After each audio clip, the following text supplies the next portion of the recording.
Você já reparou como a vida se tornou uma corrida sem linha de chegada? A gente acorda e já sente o peso do dia antes mesmo de se levantar. Abre os olhos e o mundo já exige. Responda, produza, seja alguém. Byung-Chul Han chama esse tempo de a sociedade do cansaço.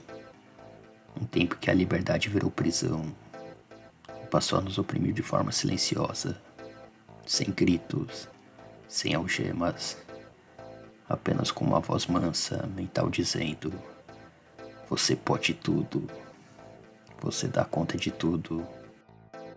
Mas por trás disso tudo, há um ego cruel, aquele que grita em nossa mente: você precisa ser tudo, você não pode falhar. O método é um só: o excesso de positividade. Vivemos em uma era em que a palavra não parece uma ameaça. Tudo deve ser possível, tudo deve ser permitido. Mas esse poder tudo é o novo fardo. É a máscara do esgotamento psicológico que transforma o sujeito em empreendedor de si mesmo. E quando ele falha, culpa a si mesmo. Antes, o homem tinha um inimigo externo. Hoje, o inimigo veste o próprio rosto. Ele mesmo coloca a algema confortavelmente, em forma de rotina extenuante. O sujeito de desempenho não consegue mais estar no presente. Ele vive num eterno modo de exibição. Cada instante precisa ser registrado, catalogado, postado. Pois, segundo essa lógica, só o que é visto é real. E o que não é mostrado não existe. Então inundamos nossas redes sociais com imagens felizes, mas escondemos o que nos torna humanos. Poros, lágrimas, cicatrizes não podem aparecer, e quando aparecem, é quase sempre para monetizar a dor. Vivemos entre o prazer artificial de um admirável mundo novo e a vigilância constante de um universo de George Orwell. O silêncio que antes era refúgio, agora só como perda de tempo. O excesso de estímulos, luzes, sons, textos, dados, transforma o corpo em máquina e a mente em ruído. O resultado: burnout nada poético, o esgotamento sem poesia, em que o homem se consome, tentando provar que está vivo. Han chama isso de violência neural, um tipo de violência que não rasga a pele, mas corrói a alma. É a violência do fazer demais, da autoexploração disfarçada de liberdade. O homem acredita ser senhor de si, quando, na verdade, se tornou seu próprio carrasco. O tédio profundo é essencial, como diz o filósofo. É nele que o espírito se reencontra. Mas o homem moderno não suporta o vazio. Então preenche tudo com notificações, tarefas, com qualquer coisa que impeça de ouvir o próprio silêncio. Será medo do vazio? Será medo da comparação? Ou apenas medo de se ver por inteiro? O homem moderno é o retalho de imagens desconexas, emendadas por filtros, likes e outros artifícios. Um mosaico digital que não sabe quem é.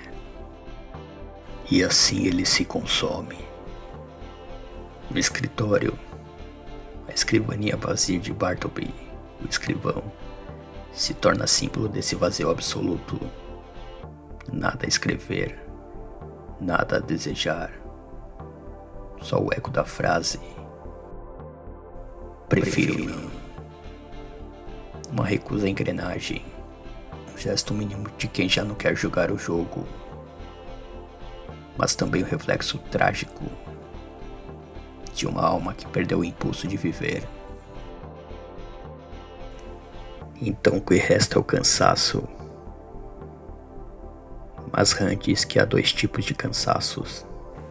Há o cansaço que isola, o cansaço do homem que se fechou em si, sem fé no mundo, sem força para continuar. Mas há também o cansaço que une, aquele que vem de uma batalha árdua, que compartilha o suor e o descanso, que reconhece o limite e encontra o sentido da vida.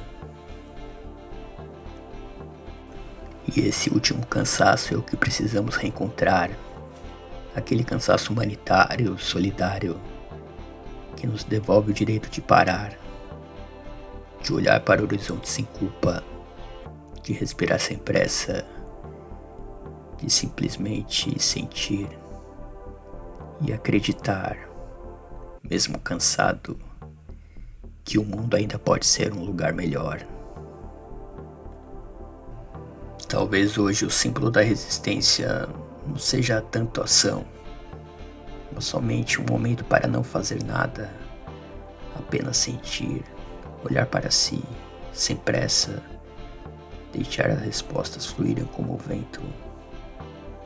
Porque talvez a contemplação, a simples arte de estar, seja o último refúgio de sanidade neste mundo doente de performance.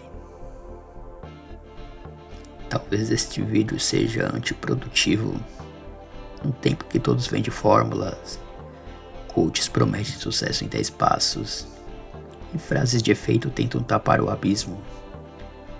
Este vídeo convida você ao contrário.